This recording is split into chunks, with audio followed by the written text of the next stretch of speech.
Let's face it, we all stretch the truth from time to time. Every now and then it's a big lie that involves deliberate deceit and planning. Like calling in sick to work, complete with a convincing fake cough and a touch of calculated congestion. But mostly it's in the form of inconsequential white lies that we tell to avoid hurting someone's feelings, to get on with our day, or to make our stories a little more interesting. With this in mind, here are 30 of the most common white lies people use on a daily basis. Number 1. I'm almost there. See also I'm 5 minutes away, or just around the block. You know you're not almost there. It's going to be at least a half hour before you get to where your friends are waiting for you. But you still have to fudge the truth. Number 2. It must have gone to my spam folder. You saw the email when it came in, you may have even opened and read it, and then decided to deal with it later. In fact, you didn't do anything with it. But when the sender asked you about it, perhaps weeks or months later, perhaps copying your boss, you had to give some excuse for why you didn't do anything with it. So spam it was. Number 3. My phone died.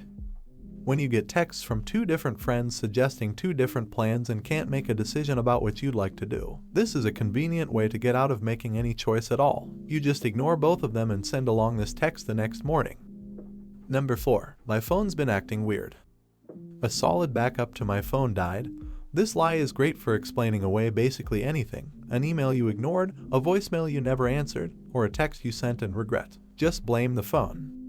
Number 5. It wasn't that expensive. A good one to break out when your partner asks how much you spent on that new jacket or shoes. Number 6. Let's just do one more. Yeah, right, we know you mean 4 more. Number 7. I don't really watch TV. Just because it's streaming on your computer and not on a flat screen mounted to your wall doesn't mean it's not still TV. More often than not, this is a lie you tell yourself, that since you're choosing what to watch rather than letting cable or network stations dictate what you watch, you are not just watching TV, but that's exactly what it is. Number 8. I'm almost finished. Don't you really mean that you haven't even started? Number 9. It's so great to see you. You haven't seen this person for months, and if it was up to you, it would be years more before you saw them again. But you bumped into them at a cocktail party and now have to act as if there's no one else in the world you'd rather run into. Just admit it. It's really not that great to see them. Number 10. I remember you.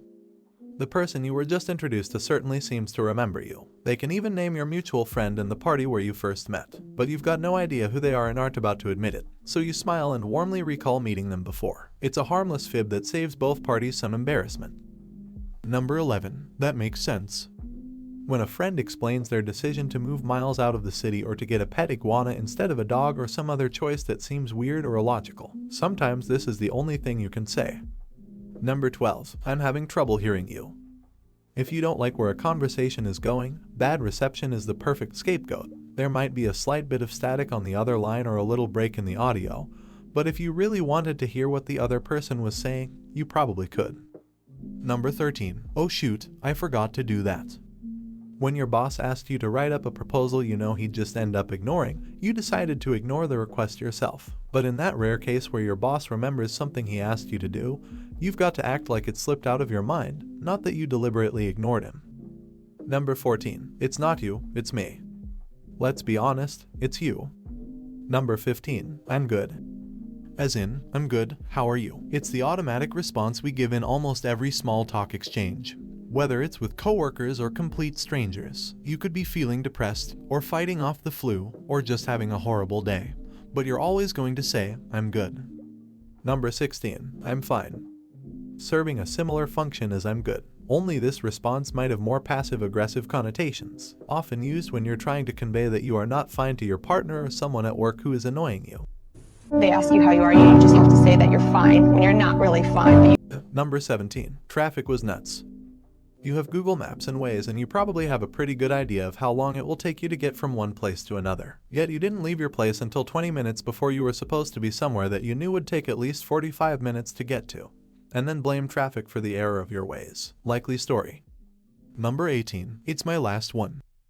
Even if it's something as small as gum, you know it's petty not to offer a little of what you've got to a friend or even stranger in need. But for whatever reason, you just can't help yourself from being greedy, so you act like you're all out and just hope the person asking doesn't spot you grabbing another stick of gum in an hour.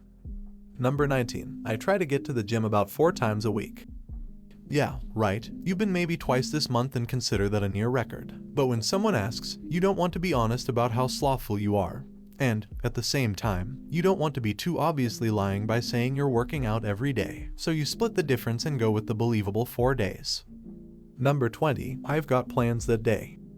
You know your calendar is wide open, but you just don't want to do the thing you were invited to. You could just tell the truth and say, I don't want to do that, but instead you act like you've got a packed schedule. Just watch out for when they ask if you've got plans the next day. Number 21. I've got an appointment. You don't have an appointment, you want to leave work early or get in late. Watch out about using this one more than once every few months unless you're going to have to build that little lie out into a whole ongoing illness or disease. Number 22. I love it.